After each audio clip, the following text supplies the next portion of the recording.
నమస్తే. ప్రస్తుతం మన స్టూడియోలో ప్రముఖ ఆధ్యాత్మికవేత్త వేదిక ఆస్ట్రాలజర్ అవినాష్ దాస్ గారు మనతో ఉన్నారు. గురువుగారితో మాట్లాడేద్దాం. నమస్కారం గురువుగారు.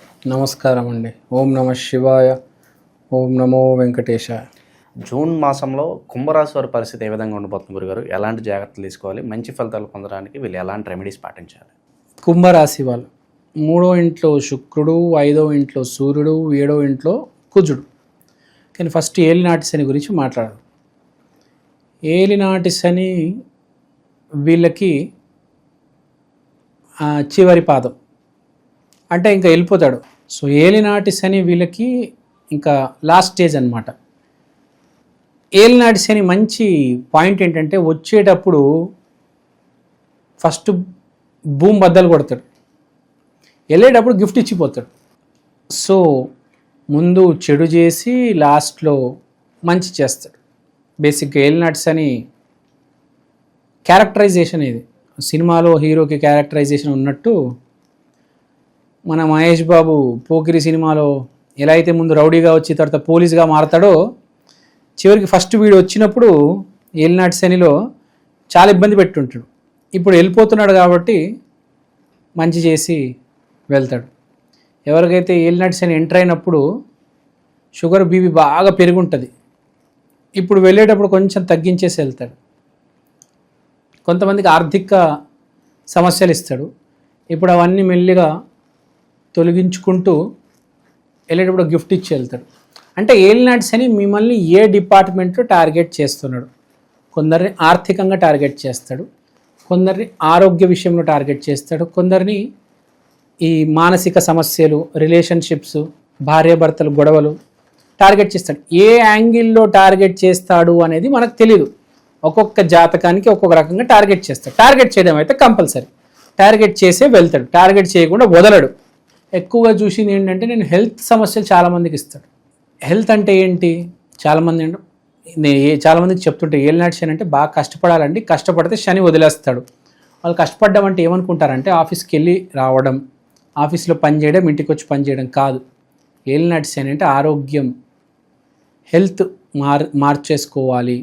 రైస్ మానేయమంటారు, మార్చగలుగుతారా మీరు? మానేయగలుగుతారు? అసలు వాళ్ళు రైస్ మానరు. ఆఫీస్లో ఎన్ని గంటలైనా పని చేస్తారు. రైస్ మానమంటే రైస్ ఎట్టి పరిస్థితిలో మానేయడు. నేను మానను అంటాడు. షుగర్ అలా రైజ్ అవుతూ వెళ్తుంది, ఇన్సులిన్ స్టేజ్కి వస్తుంది.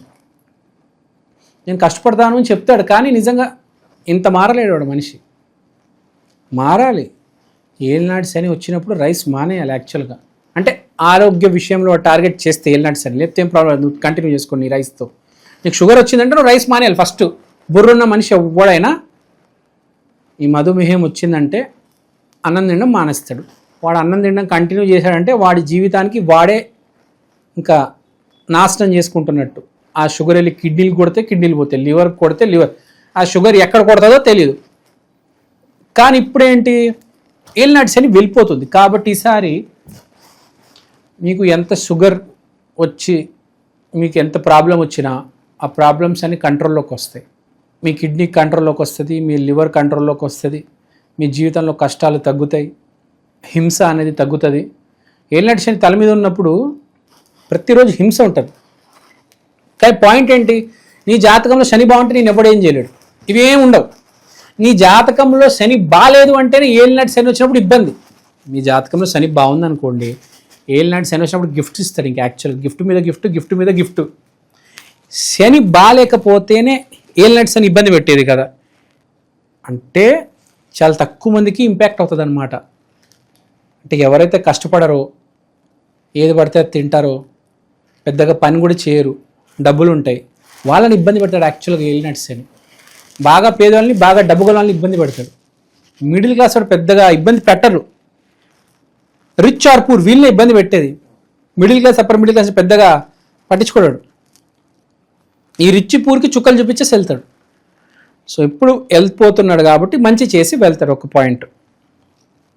సో వీళ్ళు కూడా నేర్చుకోవాలి లైఫ్ లెసన్స్, శని అంటే ఏంటో అని, ఎంత జాగ్రత్తగా ఉండాలో అని. తర్వాత జూన్ మాసం ఎలా ఉంటుంది చూద్దాం. ఇప్పుడు శని రాశి మారాడు కాబట్టి లాస్ట్ స్టేజ్ కాబట్టి మీరు ఒక రకంగా ఒక మంచి ఒక మెట్టెక్కినట్టే. సో రిలీఫ్ అని చెప్పుకోవచ్చు, రిలీఫ్ అని చెప్పుకోవచ్చు చాలా మందికి. ఇంకోటి రాహు మారిన తర్వాత ఇంపాక్ట్ ఎక్కువ శనిది, కాబట్టి ఇంపాక్ట్ ఇప్పుడిప్పుడు మొదలై ఉంటుంది మీకు 18th తర్వాత. అదొక పాయింట్. తర్వాత శుక్రుడు 3వ ఇంట్లో గుడ్, సూర్యుడు 5వ ఇంట్లో వెరీ గుడ్, కుజుడు 7వ ఇంట్లో వెరీ గుడ్. ఒకటి, వ్యాపారం పెట్టడానికి కావాల్సిన ధైర్యం మీకు వస్తుంది, వ్యాపారం పెడతారు, దానికి తగిన డబ్బు కూడా అందుబాటు ఉంటుంది. So no need to think about funds. శుక్రుడు 3వ ఇంట్లో ఉన్నాడు, ప్రాబ్లం లేదు. ఫండ్స్ కూడా చాలా జాగ్రత్తగా పెడతారు. శుభకార్యాల పరిస్థితి గురుగారు వాళ్ళకి. శుభకార్యాలు అంటే మీరు పెళ్లి విషయం మాట్లాడుతున్నారు. సో శుభకార్యాలు ఇప్పుడు వీళ్ళ వచ్చే ఇంపాక్ట్ ఏంటంటే పెళ్లి చూపులు చూడడం మొదలెడతారు. శుభకార్యాలు ఇప్పుడే జరగవు, ఈ పెళ్లి చూపులు అనేవి చూస్తారు. స్క్రూటినీ ఏమంటారు దాన్ని, అంటారు కదా, రకరకాల అదే ఒక 10-20 సంబంధాలు వస్తాయి, స్క్రూటినీ చేస్తారంటారు కదా, అది సరే ఎక్కి చేస్తారు ఏదో అంటారు, సెలెక్ట్ చేయడమా, సెలెక్షన్ జరుగుతుంది అనమాట. బెంగళూరులో ఒక అమ్మాయి ఉంది, విజయవాడలో ఒక అమ్మాయి ఉంది, వైజాగ్లో ఒక అమ్మాయి ఉంది, ఈ అమ్మాయి శాలరీ ఇంత, ఈ అమ్మాయి హౌస్ వైఫ్, ఈ అమ్మాయి ఆన్లైన్ బిజినెస్, ఈ అమ్మాయితో ఫోన్లో మాట్లాడడము, అంటే తెలుసుకోవడం కదా. ఎవరు తొందరపడి పెళ్లి చేసుకోరు కదా, తెలుసుకోవడం. చివరికి జరిగేది దేవుడు రాసిందే, కానీ వీడేదో తెలియగలడు అన్నట్టుగా ఆ ముగ్గురితో మాట్లాడి రోజు వాళ్ళ గురించి రాస్తూ ఉంటాడు. చాలా ఇంట్రెస్టింగ్ ఉంటుంది. ఎవరితో ముడి పడాలో వాళ్ళతో పడుతుంది, వాళ్ళతో పడుంటుంది, వాళ్ళతో గొడవలు ఉంటాయి, వాళ్ళతో ప్రేమలు ఉంటాయి, అన్నీ ఉంటాయి. కానీ ఇదేదో తెలియగలడు అన్నట్టుగా ముగ్గురిని మేనేజ్ చేస్తూ ముగ్గురితో ఫోన్లో మాట్లాడుతూ, మీకు అర్థమైందా? అంటే ఈ డ్రామా నడుస్తూ ఉంటుంది. సో వెరీ ఫనీ యాక్చువల్గా. So this will continue. కానీ మనం అర్థం చేసుకోవాల్సింది ఏంటంటే ఏ కర్మ అయితే మిగిలిందో ఆ అమ్మాయి వస్తుంది, ఆ యాంగిల్లో జీవితం పోతుంది. కానీ వీడు ఇప్పుడు అది ముగ్గురిని టెస్టింగ్, స్క్రూటినీ. ఆడవాళ్ళు కూడా అంతే, మగవాళ్ళు కూడా అంతే. సూర్యుడు 5వ ఇంట్లో ఉన్నాడు, చాలా పాజిటివ్గా ఉంటాడు. అదొక చాలా గొప్ప విషయం, చాలా పాజిటివ్గా ఉంటాడు. అందుకని ఇదంతా చేయగలుగుతున్నాడు.